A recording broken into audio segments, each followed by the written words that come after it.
con, con el ciclo. Freddy, dígame. Es que tenía una pregunta, pero era, o sea, de lo de la metformina, que aparte de, o sea, de regular los niveles de azúcar, ¿no tenía también funciones así en las hormonas? Esa es mi pregunta. Pero no es para el grupo, sino en general, si alguien la puede aclarar. Ok, ¿qué dice el grupo primero? ¿Lo investigaron? El caso Pues yo no lo leí en el caso, pero sabía de fármaco que ya había investigado de la metformina, que si bien es un hipoglucemiante porque baja los niveles de glucosa en sangre, también a nivel de insulina mejora su secreción. O sea, el efecto es a nivel de la insulina. Realmente a nivel de otras hormonas no estoy segura, pero en la insulina sí. Ok, ¿alguien más? Bueno, tiene que ver mucho con la insulina. Su compañera mencionó una parte de lo de la resistencia a insulina en esta clase de patologías. Sin embargo, actualmente, digamos que se está poniendo en duda el uso de metformina o no para esta clase de pacientes. Incluso el uso de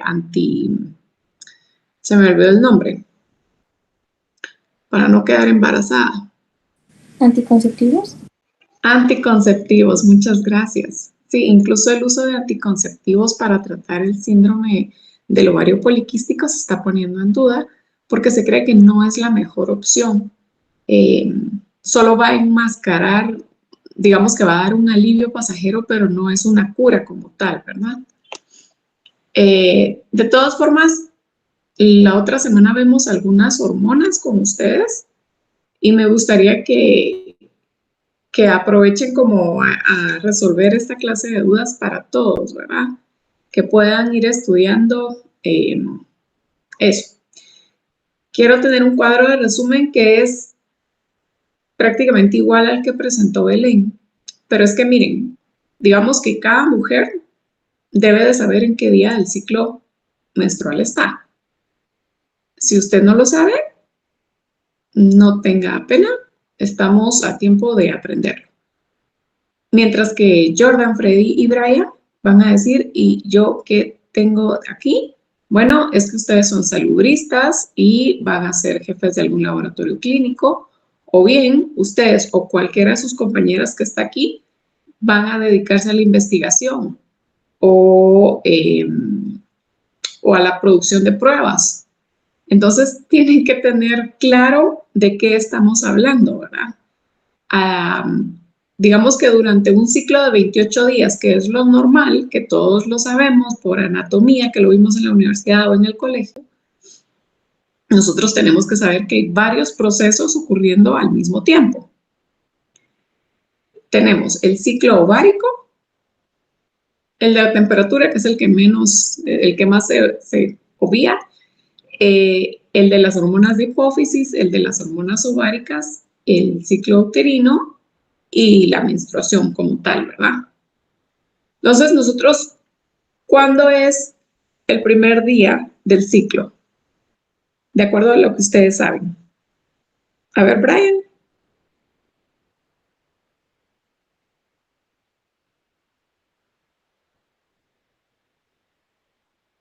¿Cuándo comienza un nuevo ciclo para una mujer? ¿O no está Brian por aquí?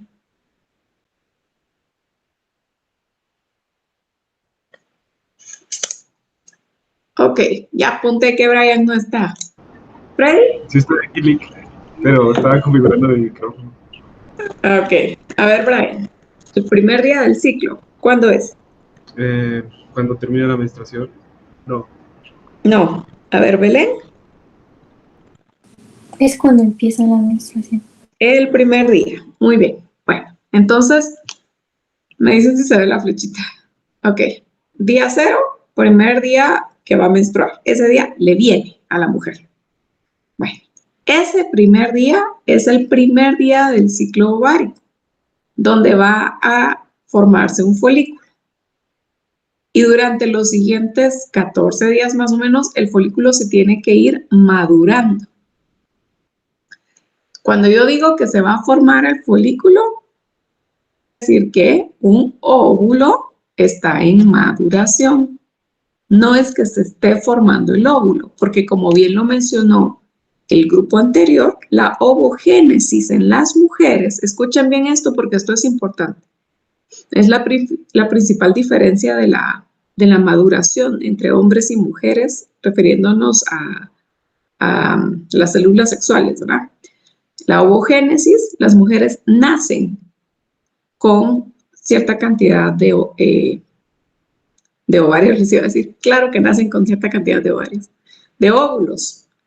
La ovogénesis ocurrió entonces durante la gestación, pero no es hasta que comienzan los ciclos que estos óvulos comienzan a madurar. Entonces tenemos aquí el folículo que va madurando. La temperatura, lo normal para todos es entre 36 y 37, ¿sí? Menos de eso, caemos en hipotermia. Más de eso es lo que le llamamos, tiene fiebre, pero es una hipertermia.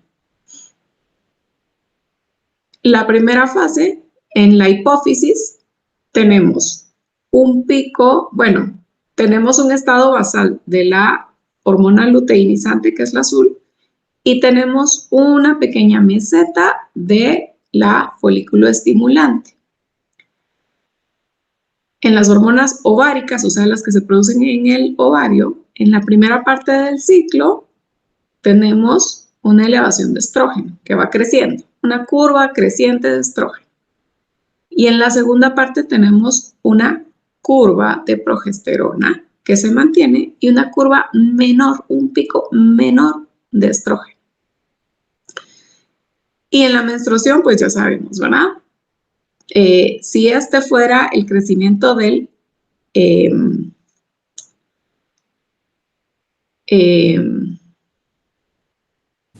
¿Endometrio? ¿Cómo? ¿Endometrio era? No. Endometrio.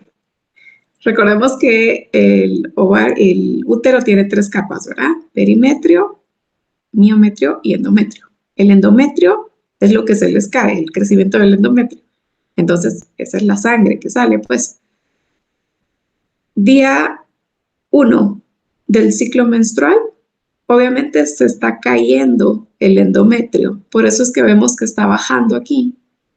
Esa construcción de células y de vasos capilares se está bajando.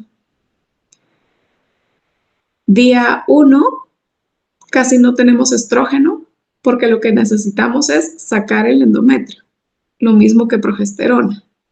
Día 1, casi no tenemos LH porque todavía no se está estimulando el ovario. Y tenemos la maduración, ¿verdad? Del día 1 al día 14, la maduración. Día 14, ovulación. Es el periodo más fértil de la mujer. Por eso tenemos un pico de LH, porque necesitamos estimular el ovario. Sus compañeros lo mencionaban ayer. Brian y Freddy, me parece que fue los primeros que dijeron que la LH es como de lo que más hablamos en estos ciclos. No es que sea la más importante, sino son los picos más grandes que tenemos. Y un poco menos, un pico de FSH. Día 14, un pico de estrógenos, porque estamos mandando la señal de que hay que mantener ese endometrio, en dado caso que haya una concepción. Si hay una concepción, entonces óvulo más esperma comienza a formar, ¿se acuerdan? Mórulas, cigotos, y el endometrio tiene que mantener a ese conjunto celular para que pueda seguirse reproduciendo hasta formar órganos y que ya sea el embrión. Ok, si hay embarazo, entonces los picos de progesterona se van a mantener y eso le va a mandar una señal a la hipófisis para que no haya un cambio en los picos de FSH y LH. Por eso ven si hay embarazo van a seguirse aumentando los picos de FSH y LH. Pero como no hay embarazo, se forman estas mesetas de aquí. ¿Qué pasa con el óvulo? Bueno, este folículo que estaba aquí, como ya no tiene el óvulo adentro, entonces se comienza a degenerar y va formando los famosos cuerpos lúteos.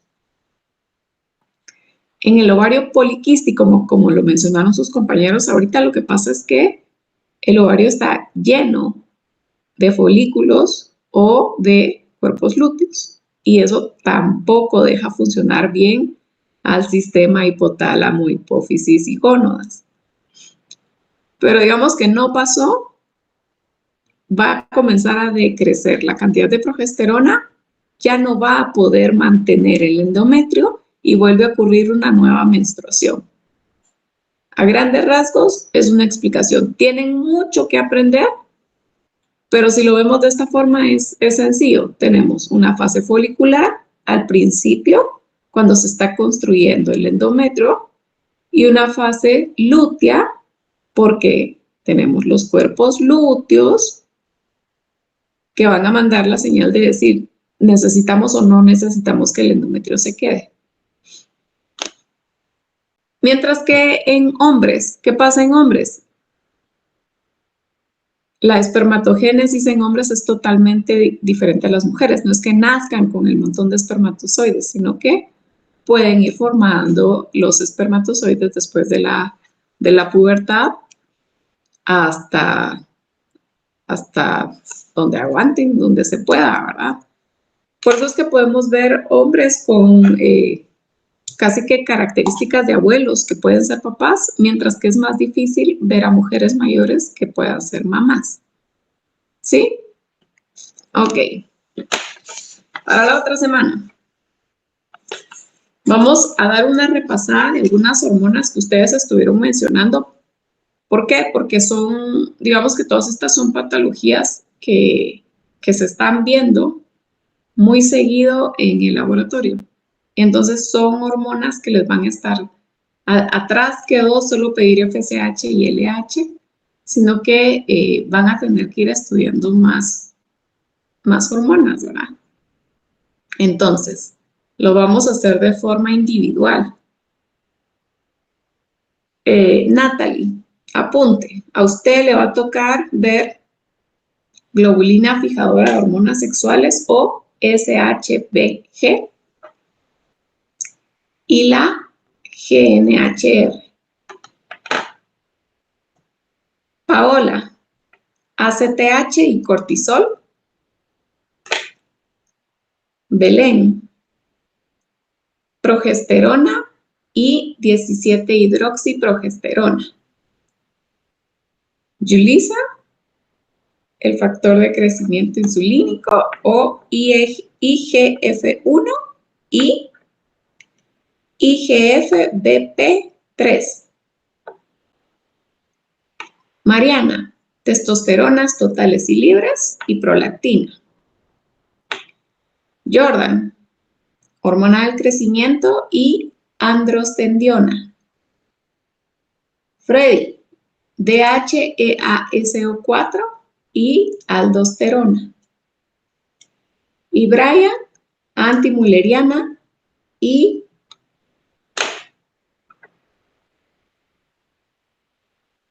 estradiol. ¿Todos apuntaron? Ok, entonces, ¿qué me van a presentar? La hormona, ¿qué es? ¿De dónde viene? ¿A quién afecta? ¿Cómo se toma la muestra? ¿En qué tubo? ¿Qué instrucciones se le dan al paciente? Si tiene algún horario específico y por qué. Solamente. Y entonces cada uno va a tener sus acostumbrados 15 minutos para poderlo hacer. Y luego la siguiente semana tenemos parcial, que ya vamos a estar hablando del parcial, y es la otra semana, ¿verdad? Entonces eso sería todo. ¿Otra pregunta hasta el momento? ¿No? Ok. Marley, ¿sí? Entonces, ¿cómo está el espacio ahí en Canvas? desequilibrio hormonal. Eso se sube en la presentación de hoy, pero de hoy y ayer.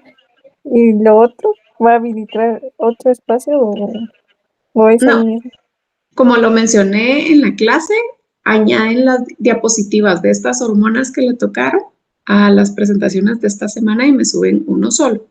Las personas que ya lo subieron, entonces agreguen sus nuevas diapositivas como un comentario y ahí lo voy a estar viendo.